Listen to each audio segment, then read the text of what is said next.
சொந்தங்களே ஜெனிக்கு எனக்கு வந்து பூவாளி மீன் தான் எடுத்திருக்கோம். இந்த பூவாளி மீன் வந்து சின்ன பிள்ளைங்களுக்கு வந்து கொடுக்க முடியாது, அதிகமான முள்கள் இருக்கும். அதனால செனியை நான் தான் சாப்பிட போகிறோம்.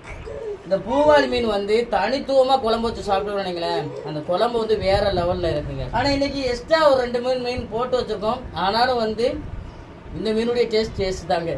ஆனால் இந்த மீனை தின்னுட்டு அந்த மீனில் தின்னா டேஸ்ட்டாக இருக்குமான்னு கேட்டீங்கன்னா கண்டிப்பாக இருக்காது. நல்லா இருக்கா? முள்ளு பார்த்து சாப்பிடுங்க, நல்லா இருக்குன்னு சொல்லிட்டு. சொந்தங்களே நாங்கள் வச்ச மீன் குழம்பு எப்படி இருந்துச்சுன்னு சொல்கிறத கமெண்ட்ல சொல்லிடுங்க. நம்மளே இந்த மீனை வந்து பார்த்து சாப்பிட்டாலும் ஏதாட்டும் ஒரு முள்ளு வந்து நம்ம தொண்டைக்குள்ள போயிருங்க. கவனமாக சாப்பிடணுங்க. ஆனால் டேஸ்ட்டு வேற லெவலில் இருக்குங்க.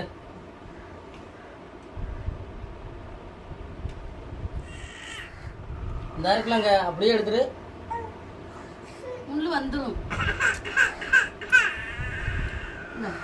முள்ளா தாங்க இருக்கு மீன்.